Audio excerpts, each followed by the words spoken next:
Welcome back to Startup Hack. All right, DeepSeek, a little-known Chinese startup, has just released a new reasoning model that's blowing the doors off of OpenAI and sending shockwaves through all of Silicon Valley. Those billion-dollar and almost trillion-dollar valuations, yep, they're definitely being questioned. And NVIDIA lost a massive amount of money yesterday. So let's dive into what's going on so you can get caught up.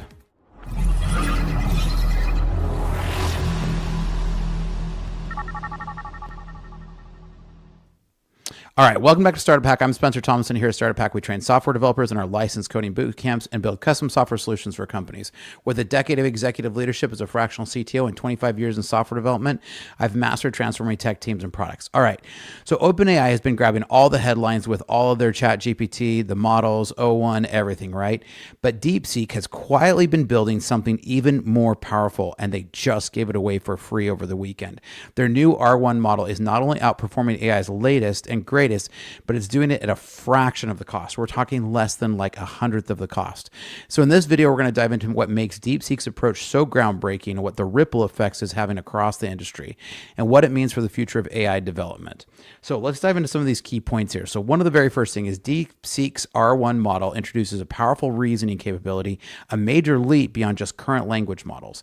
So this is better than just chat. It's going to actually take large context, meaning a lot of data, take it, reason across it, and do some reasoning across it. Now, I say some because we're definitely seeing incremental improvements, but this is not like AGI, right?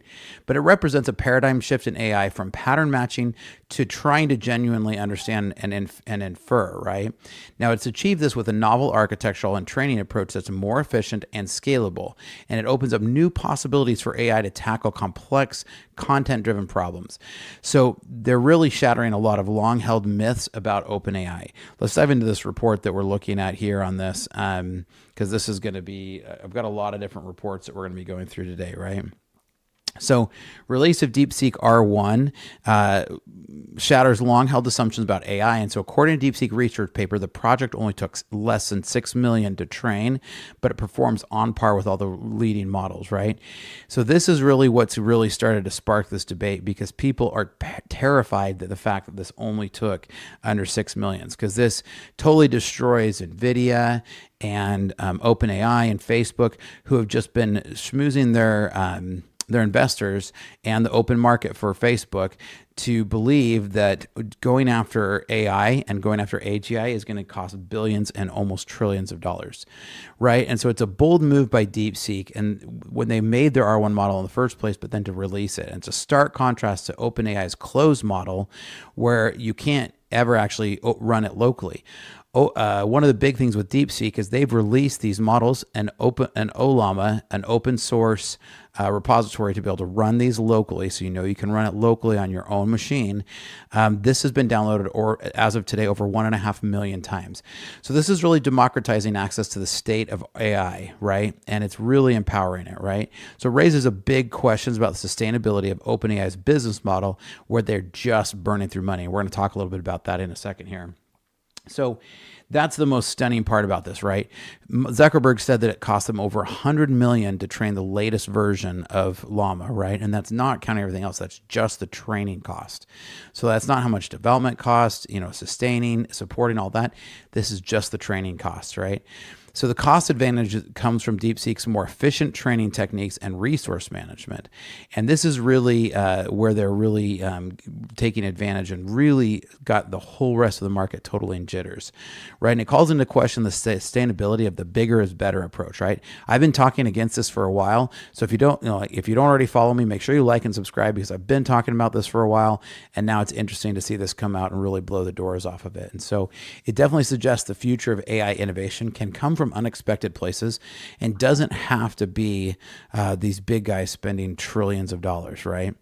Now, there is definitely some OpenAI fallout happening here, right? And DeepSeek's emergence poses an existential threat to OpenAI's dominance in the AI language model space. OpenAI has been betting big on the commercial potential of models like ChatGPT-3, but now that it's out, if you can't see this massive, if you can't raise massive, it used to be that if you can't raise massive funds, then they said, oh, we couldn't do it, right? But now they're able to do this on a fraction of a budget. And what DeepSeek just did was prove to everybody that they can do this on a fraction of the budget. So this really could be the beginning of AI as a service. That OpenAI they pioneered this model, but it really raises the question about whether OpenAI expanded too fast and burned through the cash that it couldn't stay sustainable. Try to say that 10 times fast. And so I've already got some reports that are showing here, but this has definitely been something that I've been talking about here for a long time on the channel. And so OpenAI could go bankrupt within 12 months if it doesn't raise some serious cash. So, but is the Microsoft-backed AI giant too big to fail? Now, the thing about it is Microsoft and them have kind of had a little bit of a parting ways. It's not totally, but OpenAI no longer gave Microsoft the first rights right. And so they're not exclusive anymore. And so OpenAI is hemorrhaging funds as the model training and staffing costs are just really ballooning. It's going out of control, right? And so its training and inference costs could reach as high as $7 billion this year. That's a billion with a B. And yet DeepSeek just did this with like $5 million, $5.6 million, and their numbers match right on par with everything, with the latest released OpenAI O1 mini models, right? So R1, which is also open source, is literally being trained at about 1/100th of the cost of what it costs OpenAI to be able to train their models, right? So there's a bunch of big fallout happening from this, and we're definitely seeing this as NVIDIA has gotten totally hammered today. Now, NVIDIA is not the only one scrambling. Meta reportedly, if I can get all these ads out of the way, Meta reportedly scrambling their war rooms of engineers to figure out how to beat DeepSeek's AI and how they're doing it, right? And so Zuckerberg popped in there and said he assembled 4 war rooms of engineers to respond to potential breakthrough AI development spearheaded by the Chinese. So they are absolutely scrambling. This, like Zuckerberg's been selling the board to say, man, we need billions and billions and billions of more dollars to be able to train these models. And this is totally game changing because now a little small startup has come and just kicked the crap out of them. So this is definitely something that's got everybody scrambling right now. We've also, one of the other things too, is they're desperately trying to figure out how DeepSeek was able to do this with spending so little. Now, they're not the only ones scrambling here, right? It's definitely sent shockwaves through the industry, right? We talked about Meta and theirs, but they're also NVIDIA is also seeing its big nightmare because one of the things is that because of the sanctions, which doesn't allow the latest chips to go to China, DeepSeek used an old NVIDIA GPUs, old ones that were being passed around the market. And so it proves that you didn't need all of the latest and greatest hardware. You didn't need $1 trillion worth of NVIDIA GPUs. And so NVIDIA's stock plunged by over 20% in the single day, the worst wipeout in history, erasing $600 billion in value yesterday. Like, I want you to think about that number because that number is as high as some countries' GDP, right? This is a staggering number. And so NVIDIA ticked back up slightly today. As you'll see here, it ticked up just barely back slightly, about 1%, but we saw a 20% drop yesterday. Almost 20%. And so this erased over $600 billion of valuation by NVIDIA, right? And their DeepSeek's energy efficient approach threatens NVIDIA's core business by selling NVIDIA wants to sell you these pricey AI chips saying you got to have the latest, got to be solved by hardware. DeepSeek, and that's what I've been trying to tout for a long time, is I've been trying to tout that you can really get out this more innovative. Throwing more hardware, more money, more training costs is not the way to do this. This proves that if more AI developers follow DeepSeek's lead, the demand for NVIDIA's flagships product could crater, and exposes how much of NVIDIA's valuations are based on hype and froth rather than some real fundamental values. And so this is like, I think this is one of the worst wipeouts NVIDIA has ever seen. So I'm sure the executives at NVIDIA are scrambling today. Now, even as the AI hype reaches its fever, many experienced developers have been sounding the alarm about overconfidence. I've been one of them, right? A recent Stack Overflow survey revealed that less than 3% of developers highly trust AI-generated code. So I found this article really interesting. Knowing less about AI makes people more open to having it in their lives, new research says. So basically, I'm kind of talking about the inverse here, right? People who know more about it actually are using it and trust it less, right?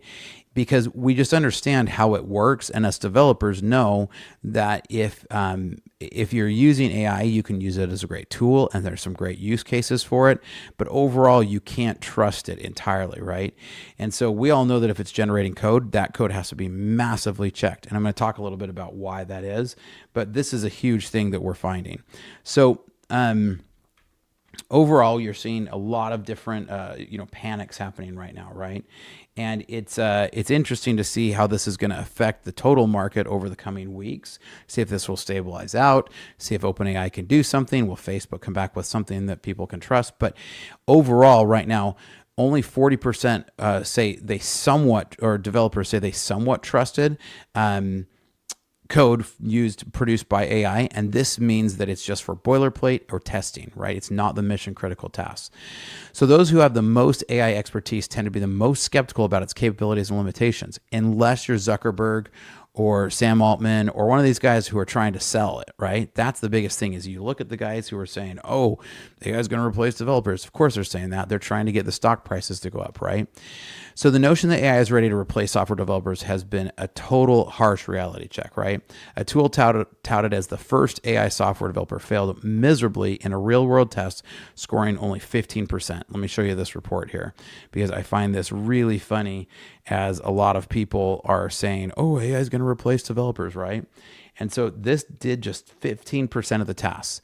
So the service described as the first AI software engineer appears to rather be bad at his job, right? So I don't know about you, but I don't really want a software developer who's only going to do 15% of the job, right? That's terrible. And this highlights the huge gap between AI hype and the actual skill required for software development. AI is definitely useful for niche tasks like boilerplate code or some testing, but it's not going to replace human developers. And it reinforces the fact that human judgment, creativity, and domain expertise are what are most important here, right? And so this gets us even into this next one, right? OpenAI has been pulling the wool over everybody's eyes, and Sam Altman finally admitted that what they're doing is they're actually training their models using sophisticated benchmark problems and solutions, potentially explaining the exemplary performance. So basically, they knew the answers to the test, they fed it to the model, and based on this model, they actually got it to perform well because they already fed it the answers, right? So of course, he claims the models were very good and potentially beating performance of the O1 series, right? But now DeepSeek has come out and kicked the crap out of them, and even makes these claims even more audacious and this behavior even sillier, right? Now, one of the other things that's really interesting that I thought was kind of interesting about this is that, and I'm definitely putting my tinfoil hat on here, right? But the cybersecurity stocks yesterday surged massively as DeepSeek claims it's under a massive attack. Now, if you're OpenAI, if you're NVIDIA, if you're in Microsoft, you're one of these ones who has staked so much on AI, you really don't think they're going to go after and you see all these, stocks that are in the green and back in the green again today, right? Because they've just picked up some massive contracts. So DeepSeek is trying to restrict its registration of mobile phones with a mainland China area code, saying that it's been subject to a large-scale malicious attack. Now, the word malicious here makes me really think that this is maybe the U.S. government, because maybe they don't want to see China, a Chinese company, be the one to take over the AI market, right? There's a ton of people invested right now to see that that AI succeeds. And so I think that there definitely could be something really nefarious going on here. Now, I want to end today with one last piece here, right? And this is an interesting one because I find this really fascinating, because I think I've been sounding this alarm for a long time, right? But if even 1% of an AI's training data is misinformed, the whole thing becomes compromised, scientists find. It's incredibly easy to catastrophically poison an entire large language model. See, what they're saying is that it's no secret the large language models, like the ones, like ChatGPT, right? Even the most advanced ones still have a nagging tendency to contort the truth, and with unnerving degree of confidence, right? So that's the problem here, is that in a detailed paper published in the Journal of Nature Medicine, first spotted by Ars Technica, the team also found that despite being error-prone, corrupted LLMs still perform just as well on open source benchmark routinely used to evaluate these medical LLMs as their corruption-free counterparts.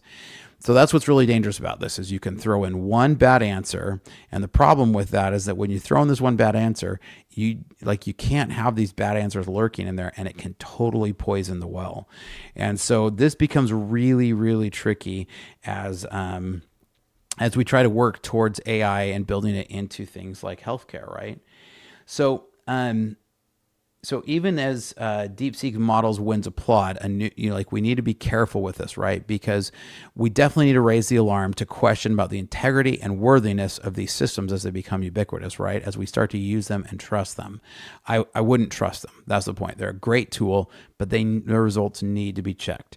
I even use it frequently, and I constantly find errors in it, right? So high of errors that I've still not been able to actually build this into that many apps, and I know how to use AI, right? And so what are your thoughts? Do you agree? Do you disagree? I love to have a great conversation. So hit me up here at Startup Hack. You can reach out to me at startuphack.com/Spencer, because we'd love to help out your company to build some custom software solutions, or also help train the next generation of software developers in our licensed coding boot camps. So check us out at startuphack.com or startuphack.com/Spencer, and we'll catch you guys next time. Want to become a software developer but don't want to spend 4 years in college and rack up massive student loan debts? Think you need technical expertise to get started? Welcome to Startup Hack, a better way to start your software career without student loans and years without income. One-on-one tutoring is included, so you never get stuck and have guidance through the whole process. No technical experience is necessary. Learn at your own pace and in your own space.